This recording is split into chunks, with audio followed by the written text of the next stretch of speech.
to the people. No justice. No justice.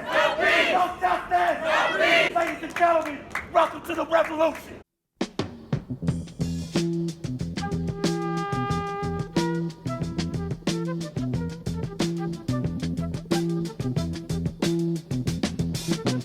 You will not be able to stay home, brother. You will not be able to plug in, turn on, and cop out.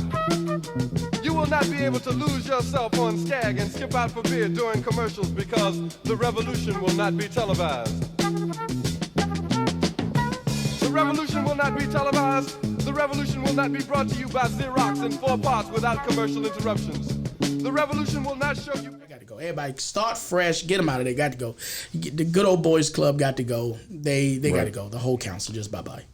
Absolutely, and that kind of segues into I guess like the fire round, so to speak, that I want to get into, because it's we discussed this. You mentioned it before, policy, and we got a lot of things happening in Fayetteville, and it's very easy to talk about what's wrong, talk about this, talk about that, but we have a lot of people that's willing to talk about problems and not talk about solutions, or they're not even really aware of the problems going on and different things. Because I personally, heard from multiple citizens as we were doing events and different things to help people out, that they were meeting some of their city council representatives for the first time. For the first time. Yeah, because it's election season. Yeah, because and that's the thing. It's because it's election season. You had people that would come out to events, and of course I'll never say who, but people would come out to events for a couple minutes, photo op, get back to whatever black tie event and different things that they've had. But you have set yourself apart by making yourself accessible.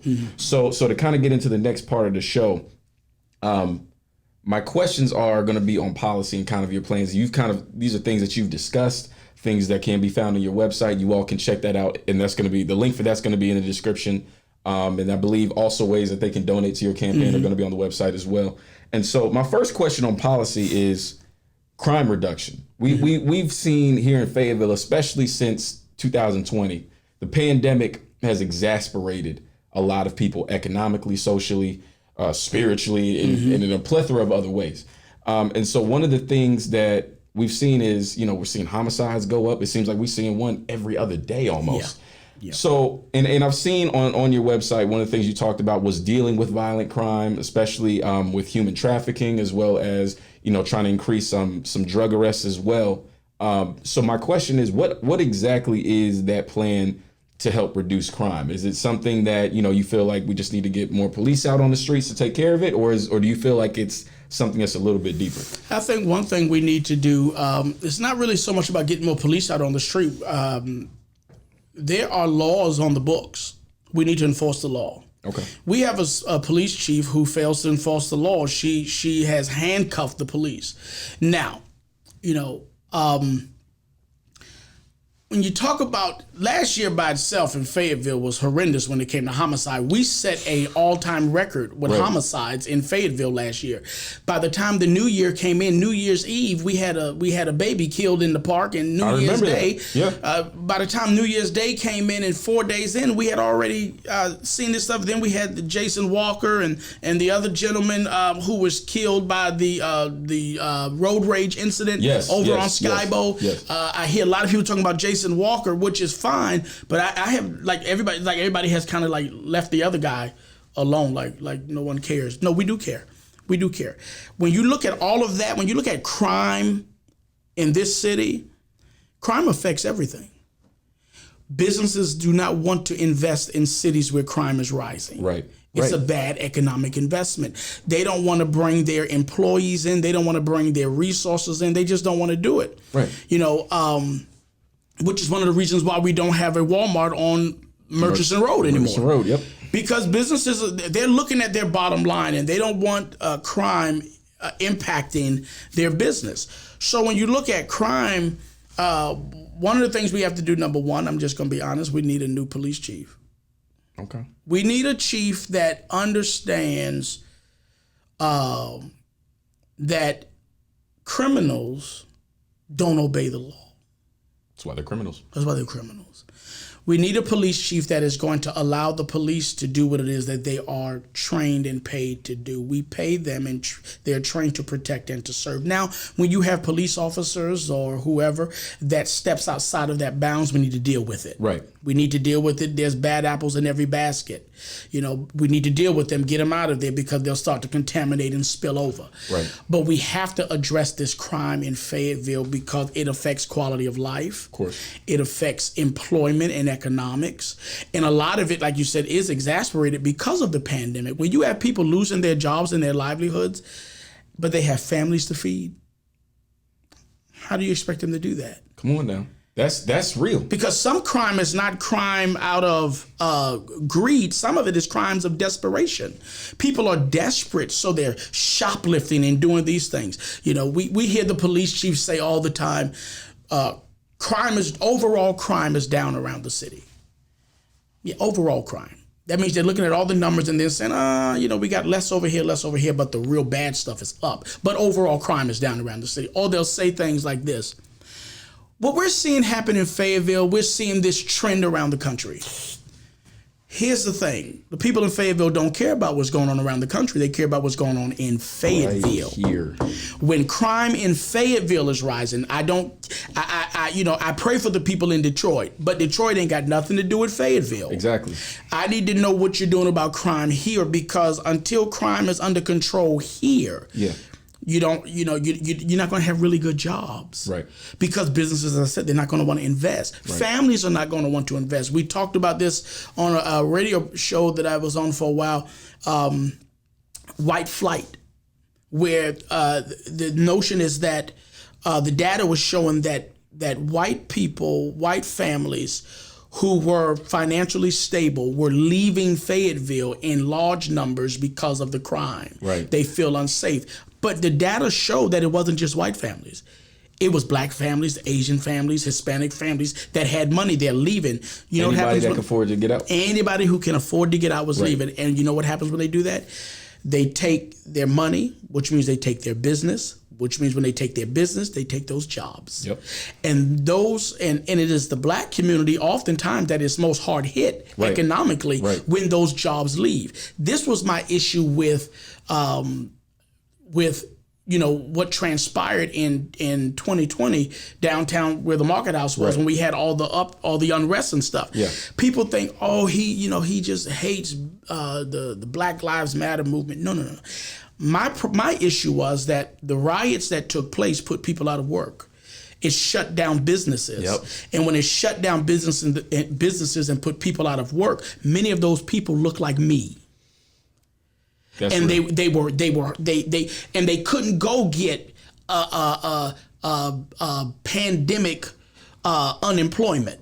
They couldn't get that pandemic emergency unemployment because they weren't unemployed due to the pandemic. They were unemployed due to rioting and looting. Yeah.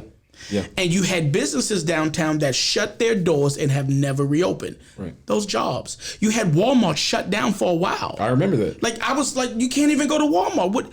People really thought Walmart was leaving Fayetteville. That would have been serious stuff if Walmart would have just packed up and left Fayetteville, Spring Lake, because Walmart looked at all the damage that was done to their facilities during that night of unrest.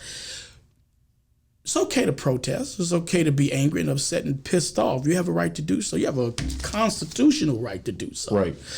The thing is when it becomes destructive. So I heard an anchor on TV say, where does it say that protests have to be peaceful? In the Constitution.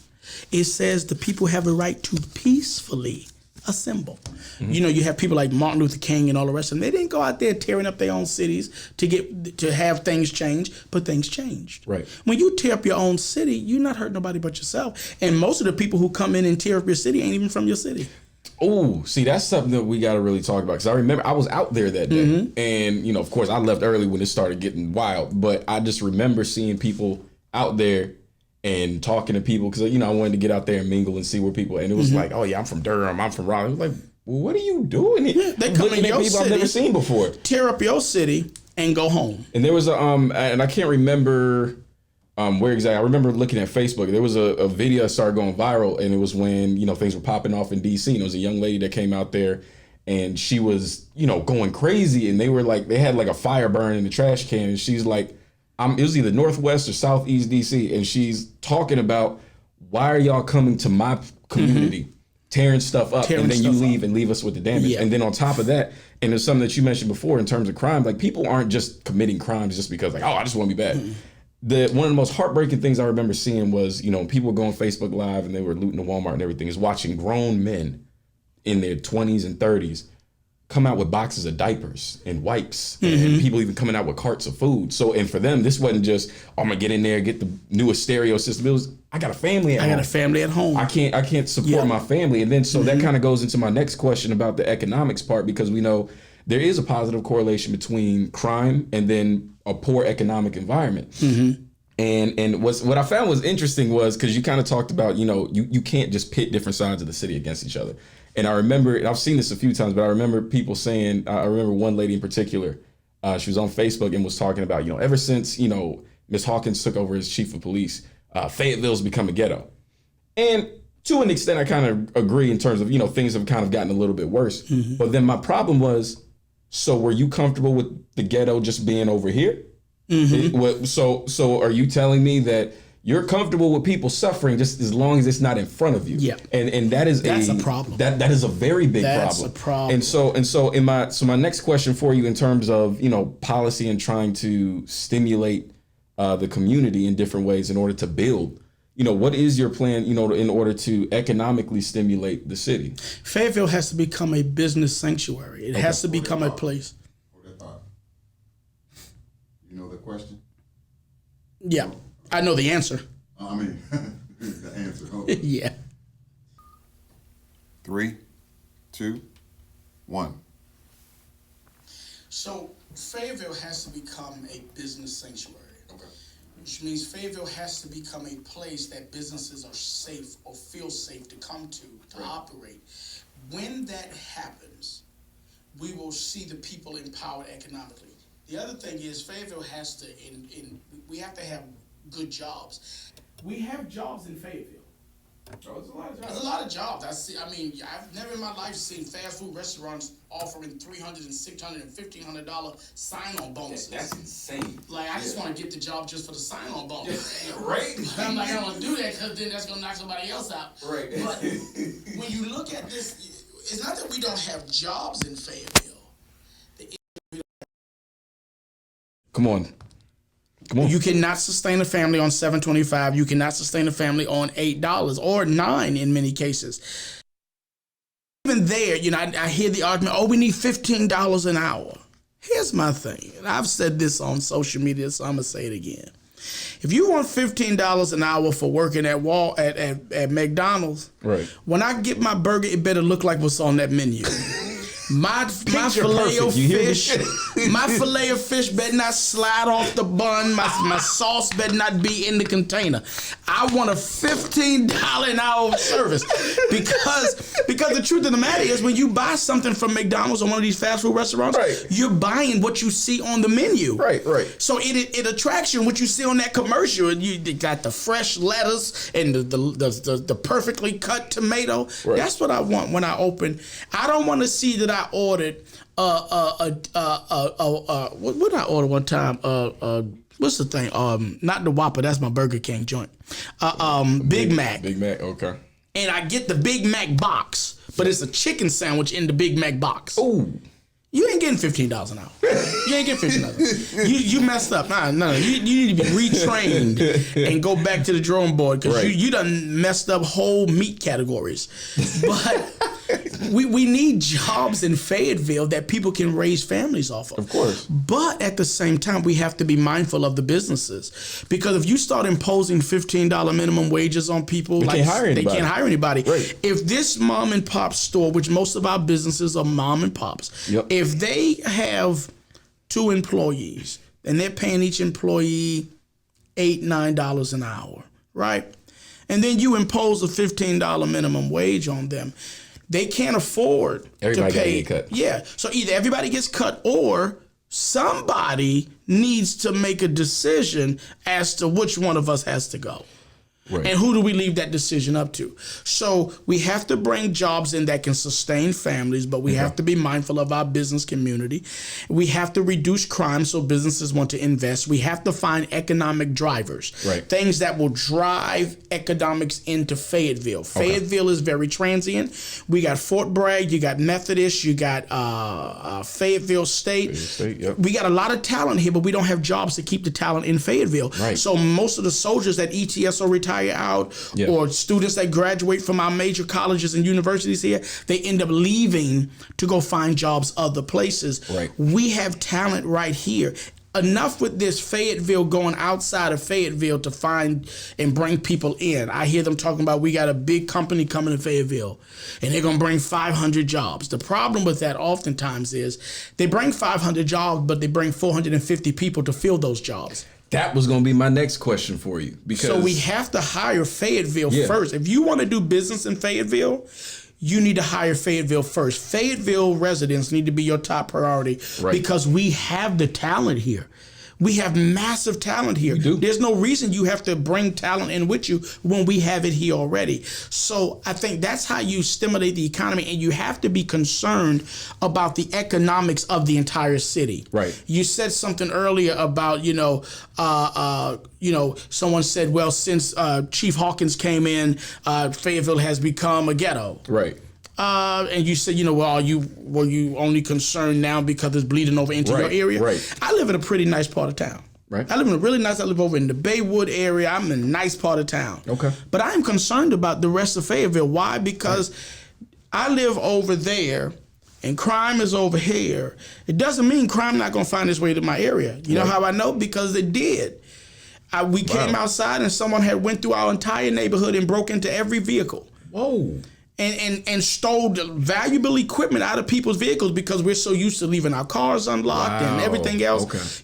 So if crime is rising on the west side of Fayetteville, it's going to bleed to the east side of Fayetteville. So we got to be concerned about Fayetteville as a whole. We can't pick and choose. We have to make sure that Fayetteville, that there is equality and equity in Fayetteville for everybody. Everybody. And we cannot pit one side against the other, because the truth of the matter is we all got to work together anyway. Because many of the people that you hate, they own the businesses, whether black or white. They own the businesses. And if you're looking for a job in Fayetteville, they might be your employer.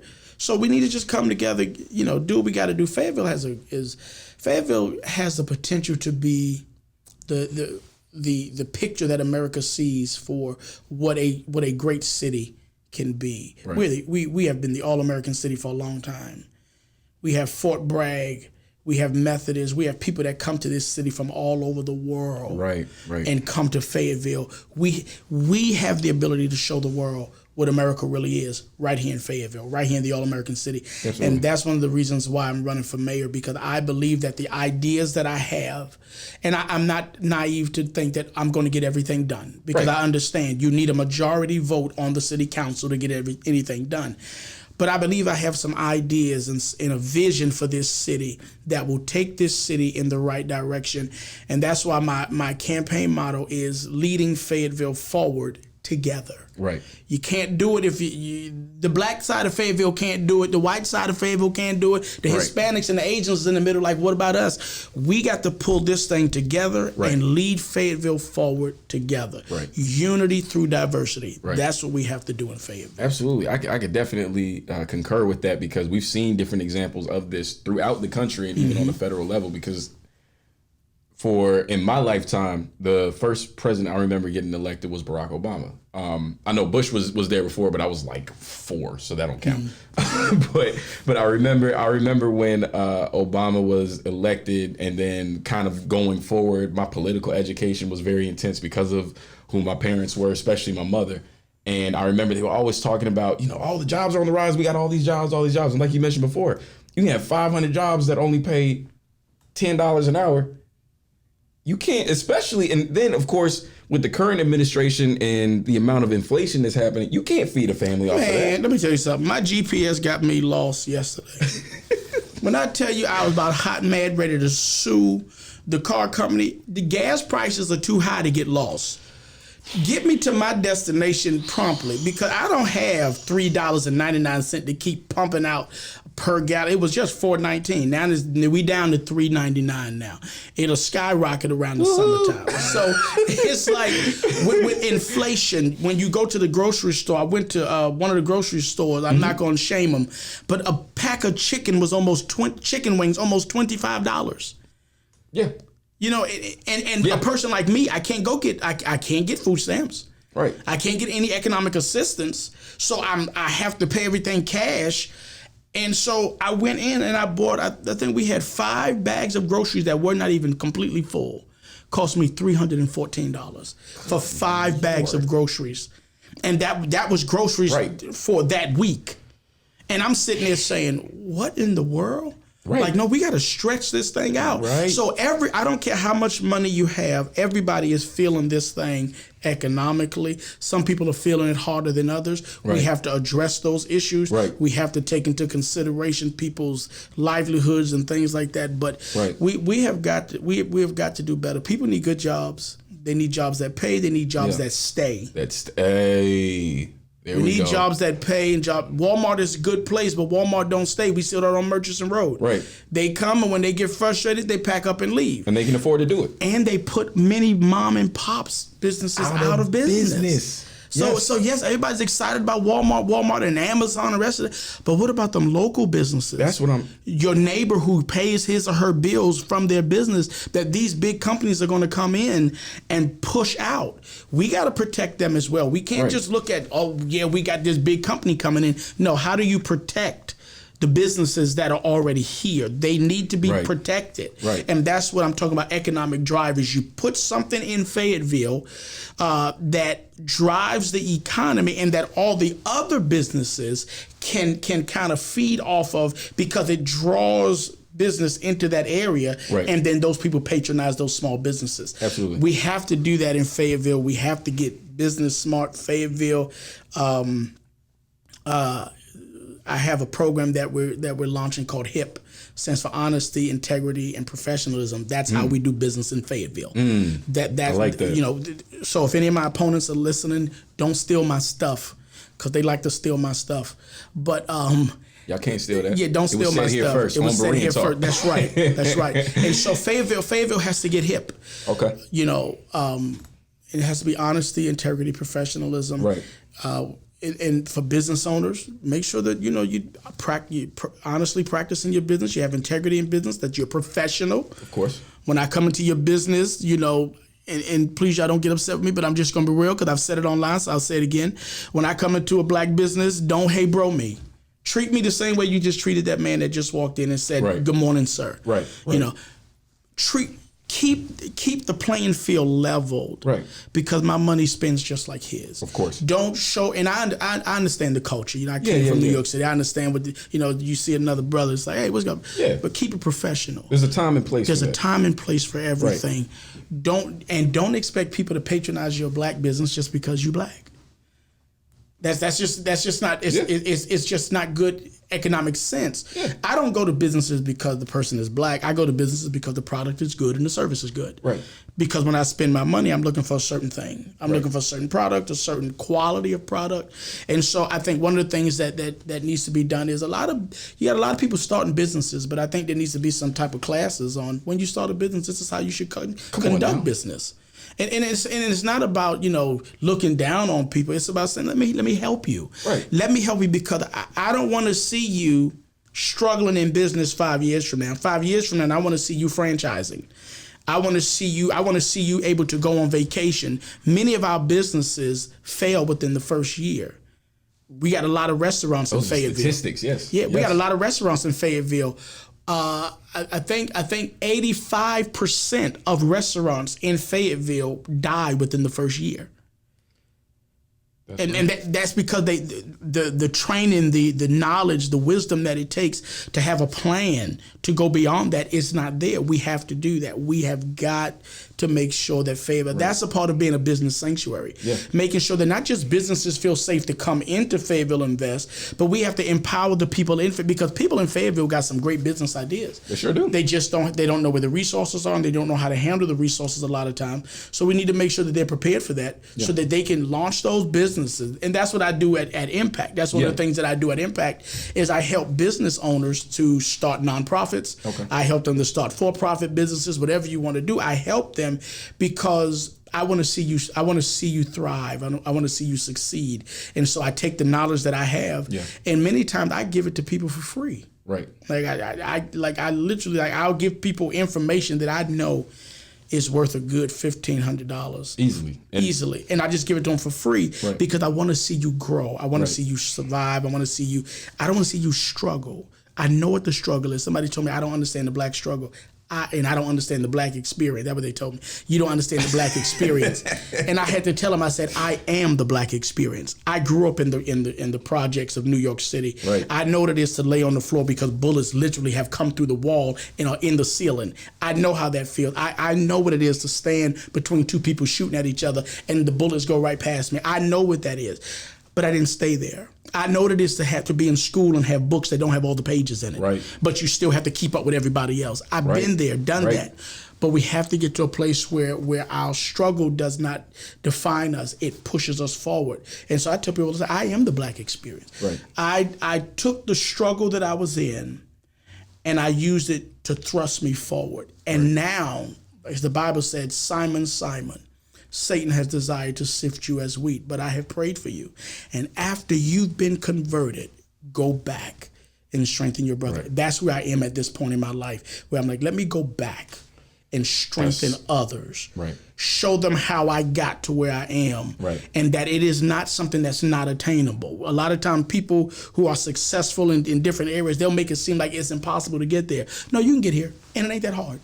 It ain't that hard. Absolutely. Let me show you how to get where I am and beyond, because again, I'm not your ceiling, I'm your floor. Absolutely. And that is a very important part to mention about that when you're talking about getting people empowered to get into those spaces, because it is real. I myself in the city of Fayetteville, I know what it's like to be, 10 years old and have to be sitting in the living room and got to duck and get away from the windows because we got a shootout happening in my front yard. Like, I know what that's like. And so for you to say that and say, you know what that experience is like, and to acknowledge that, it's not like, oh no, it's not like we're not experiencing real stuff. And something that I like to say on the show a lot is that there's a difference between having a defeated mindset and then having a victimhood mindset, and or even having a victim's mindset. And to be a victim is really an objective condition. It just means something happened to you. A defeated mindset says something happened to me, therefore I'm gonna just sit here. Yeah. And it seems like what you're saying is like, yes, we're victims of a lot of things happening, therefore I'm gonna go do something about it. Yeah. And you've taken the position of what unfortunately a lot of what you could call like the black bourgeoisie, which is you didn't say, oh, why can't you do it yourself? You went back and said, here's how you do it. Yeah, let me show you. Right, let me get you the resources and everything that you need. And so that kind of leads into kind of my last and final question for you, which is something that you had mentioned before. Was you mentioned equality, and then you mentioned equity, and then you mentioned the real reality of in Fayetteville, when things go down, the people that catch the brunt of it are people that look like us. When it comes to economics, when it comes to things happen socially and criminality and everything else, we catch most of that hell because of where we get situated, because of our history here, because of the politics, because of sometimes even culture and family practices and different things. So my question for you is, when it comes to the city of Fayetteville, we know that black people make up about 43% of the population, probably the biggest ethnic group here in the city. So as somebody that is running for mayor, and you've mentioned that, you definitely want to invest in our part of the community and different things. What is your black, or as I like to say, ADOS is the acronym for American Descendants of Slavery. What is your agenda for that community in order to get the economic stimulation, and in a host of other things that you mentioned, because we understand that, yes, it's good to kind of have a level playing field and treat everybody equally, but there's also reality Some people need more help than others just because of where they're at. Some people are on the ground and some people are in a hole. So what is your agenda to help stimulate that part of the community in a way that we don't feel like we're going to get Obama-fied, so to speak, where you come in, you say all these great things, you say you're going to bring this and bring that, and then the fact of the matter is you don't really care. And we've seen that locally, we've seen that on a federal level. So what is your plan for that sector of the community? Well, I'll tell you a story. I know we're running out of time, but I'll tell you a story. There was a story of a man who was down in a hole, and he was in this hole. He couldn't get out of the hole, and a police officer walked by. He said, "Officer, please help me. I'm in this hole." The officer said, "I can't help you, but I'll write you a ticket." So he wrote him a ticket and threw him in the hole. Then a nurse walked by, and he said to the nurse, "Please, ma'am, please help me. I'm in this hole. I can't get out. Can you help me?" She said, "I can't help you, but I can write you a prescription." So she writes a prescription, and she throws it down in the hole. Then a priest walks by, and he says, please, I'm in this hole. Help me out of this hole. He says, "I can't help you out of the hole, but I'll write you a prayer." So he writes a prayer and throws it down in the hole. Then a friend comes by, and he says to the friend, "I'm down in this hole. The police officer, the nurse, the priest, they all walked by. They couldn't help me. Can you please help me get out of this hole?" The friend jumps in the hole. He looks at his friend and says, "Man, you crazy. I just told you that I'm in this hole and I can't get out of this hole. Nobody would help me get out of this hole. I asked you to help me out of this, and now you're down here with me." He said, "Yeah, but I've been here before and I know the way out." Ooh. Okay. So I'm that guy that jumps in the hole with you and says, "I've been here before. Let me show you the way out. Right. Let me show you the way out of this." So my plan is not, I don't have a plan, and some people may get upset with this. I don't have a plan for the black community or the white community. I got a plan for the community as a whole. Because I believe when we look at the community as a whole, then we can begin to pool resources. Because there are some things that I said this before, there's some things that there's some tools that black people just need access to. Yeah. I was thinking about this before, and I know I said this to you before. Black people are resilient and brilliant. Absolutely. Say it again for the people. We are resilient and we are brilliant. Resilient and brilliant. And if you give us the tools that we need, we will build an entire nation. We already did. We're sitting in it right now. Right. And even if you don't give us the tools, leave us alone long enough and we'll find the resources to create the tools ourselves. That's what Reconstruction was. That's all it is. And so my plan, if I had a plan that was specifically for the black community, would be to show access to those tools. Okay. Show you how to access, because black people don't want handouts. Let's just be honest. Black folk don't want food stamps. They don't want none of that stuff. They do it a lot of times because they don't have any other option. It's desperation. Right. But the truth of the matter is, we just want to earn what we have. Right. We don't want rent a center. We want to own it. We don't want to rent our destiny and our dreams. We want to own it. Right. And so if you give us the resources and give us the tools or show us where they are, we'll get it done. Right. That's my plan for the black community. Right. If there is a specific plan, it's let me show you the way out of this hole. Okay. Let me show you the way out of this hole. Whatever hole you're in, whether that hole be addiction, whether that hole be abuse, whether that hole be human trafficking, sex trafficking, whatever it is. Sex trafficking is a huge issue in Fayetteville. It's very big. Fayetteville is the midway point between New York and Florida. Sure is. We are a sex trafficking, human trafficking, and drug corridor. A lot of stuff comes through Fayetteville.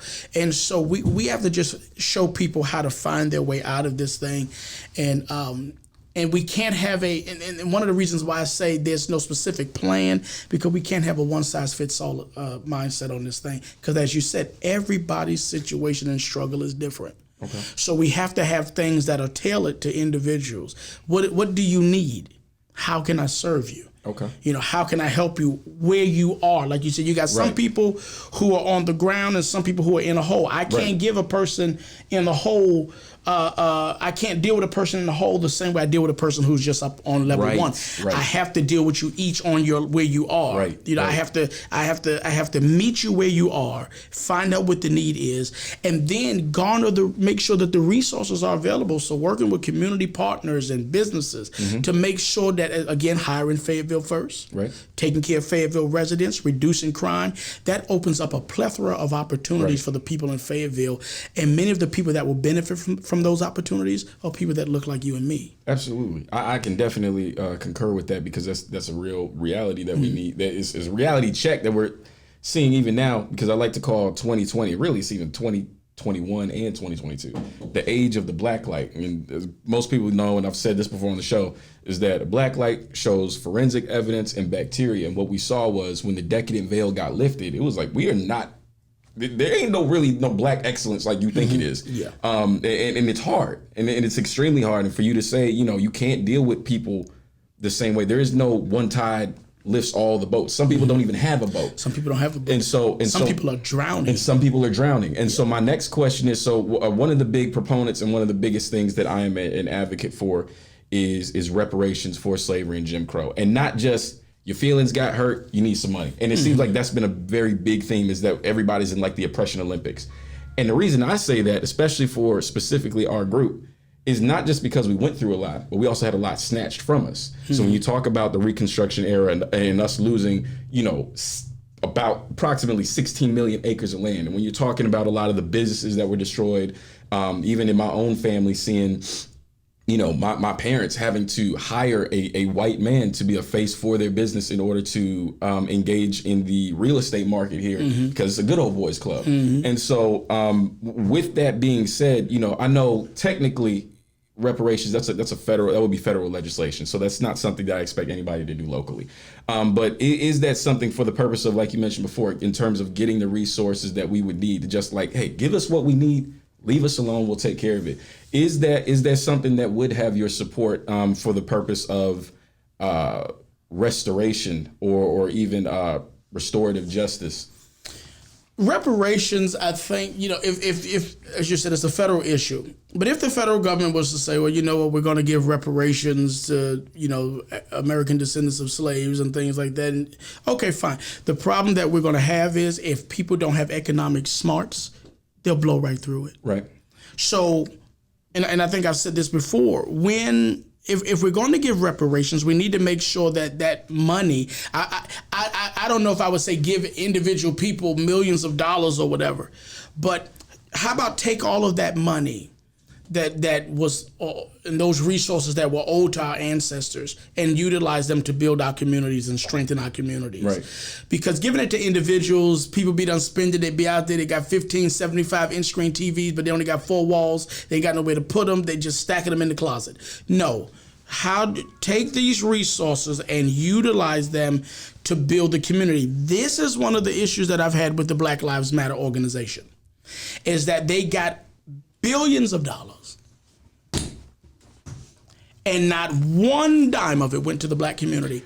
And then you got the 3 women who started this organization, who say white people are so bad, but they took and got multi-million-dollar mansions in all white neighborhoods and didn't put any money into the black community. I got a problem with that. Yeah, I got a problem with that. And so, you know, reparations are, if that's what the government decides to do, okay, but it needs to be done in a way that is responsible. Okay. And I think, you know, putting that money into schools and our communities, our neighborhoods and businesses that will help, you know, help using that money to help support black-owned businesses and things like that. I don't have a problem with that. I just think it needs to be done wisely. It needs to be done with wisdom. It needs to be done with integrity.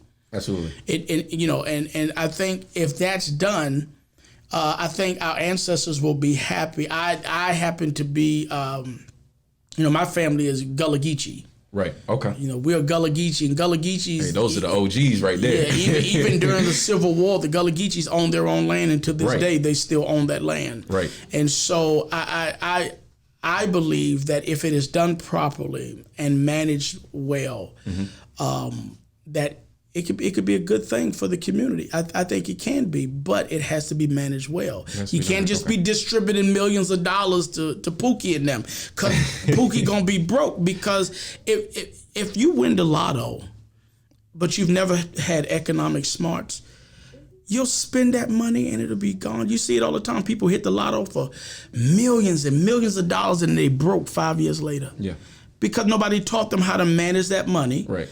And how to use economic smarts, how to invest. Right. I told my kids, if I ever get $1 million, I'm not gonna go out there and spend it, because the minute you spend $1, you're not a millionaire anymore. That's right. But I'm gonna find me an account that yields a good interest, 3% interest, something like that. Oh yeah. 3% of $1 million is $30,000. I can live off the interest. Oh yeah. I can live off and then invest in things. You know, money is designed to be invested, not just spent. Absolutely. And so reparations, if that's what the government decides to do. My issue is the fact that we still talking about reparations, but this administration in D.C. has what they given $750,000. Listen, that was going to be the other thing, because I hear a lot of people saying that, you know, oh, we can't do it. Like, it was funny because I'd been saying this for years, and people were like, you know, and I talked about it. I gave real numbers. I was like, no, it's going to take this amount as a down payment in terms of reparations and what we need for the damages and different things. And everybody's, oh, that's crazy. That's too much money. We'll be broke if we ever did that. And then all of a sudden the pandemic hits and they found reparations between the couch cushions and found $3 trillion for that. Then they selling $13.6 billion to Ukraine. And then they signed reparations for Guam for World War II survivors. And then they have money going here and money going there. Then we found out $20 trillion went to Afghanistan. So my question is like, okay, we got the money. You got the money. Yeah, you just need to do it. And so with that, they give, what was it, $450,000 or $750,000 to every illegal immigrants. Illegal immigrants separated. Well, we've been separated for years. You know what I'm saying? Right. So if you're gonna do that, then you got to be fair and equitable across the board. That's my issue with it. Yeah. Don't do it for them, and equal representation under the law. What is good for the goose must be good for the gander. Absolutely. And with that being said, ladies and gentlemen, this has been an excellent interview. Can't thank you, sir. Thank you. I can't thank you enough for being on the show. This has been an incredible conversation. I hope you all at home have gained a lot. And next time you see Mr. Miner or myself out here in these streets helping out the community and doing different things, you'll say, you know, you enjoyed the episode, or even have more follow-up questions on what we talked about today. And so before we head out, Mr. Miner, I'd like to give you a minute or two just to leave a message with the people at home that are watching. Let them know where they can support your campaign. Let them know where they can tap in with you and where you'll be next, and how they can support you in all of your other ventures. Well, one thing I do want to let the people know, Election Day is coming up. Early voting, I believe, starts on the 26th of April. Okay. And runs until, I believe, the 14th of May. And then the primary is on May 17th. And then once we get through the primary, then we'll go to the general. I have to stress that, because a lot of people think that once they vote in the primary, that it's over. No, the primary gets us, the top two in the primary go to the general election. And our elections here are nonpartisan. So you can have 2 Democrats, 2 Republicans. It doesn't matter. If you want to find out more about the campaign, you can go to vote4miner, MINER.com. That'll tell you anything that's going on with the campaign, any events that we have. I'm always having events where I'm cooking or doing something. And the food is delicious. Thank you. I appreciate it. Absolutely delicious. I appreciate it. If you want to know what else I'm doing in the community, the organization that I run, Impact One Foundation, is doing great things in the community. Absolutely. I appreciate my staff who has allowed me to kind of step back so that I can focus on the campaign. Right. But you can go to Make an Impact. That's MakeANEMPACT.org, and find out what we got. Great programs. We got our Young Entrepreneurs Academy launching, where we are taking young people age 5 and older and teaching them how to not just start businesses, but how to manage businesses and be successful at business. So, and then of course we have our emergency assistance program, where people call us when they can't pay their rent and their bills, and if we have funds available, we help with that. So that's how you can get in touch with me. You can volunteer. If you can't get out and volunteer, you can volunteer remotely. So we need e-canvassers, people that will get online and share our information, make phone calls. I mean, we putting a new spin on how should not take $250,000 to run for office in Fayetteville. That's Right. ridiculous. It is insane. It's ridiculous. It's a waste of money and a waste of resources. So we're gonna do this thing with integrity, and so that's how they can reach me. All right. Well, with that being said, ladies and gentlemen, we want to thank you once again for tuning in to the Berean Talk Show. I hope that you all were encouraged, that you were challenged, and that you were inspired. And until my next appearance out here in these internet streets, pieces and blessings. I love y'all. We out of here. The revolution will not be right back after a message about a white tornado, white lightning, or white people. You will not have to worry about a dove in your bedroom, the tiger in your tank, or the giant in your toilet bowl. The revolution will not go better with coke. The revolution will not fight germs that may cause bad breath. The revolution will put you in the driver's seat. The revolution will not be televised, will not be televised, will not be televised, will not be televised. The revolution will be no rerun, brothers. The revolution will be live.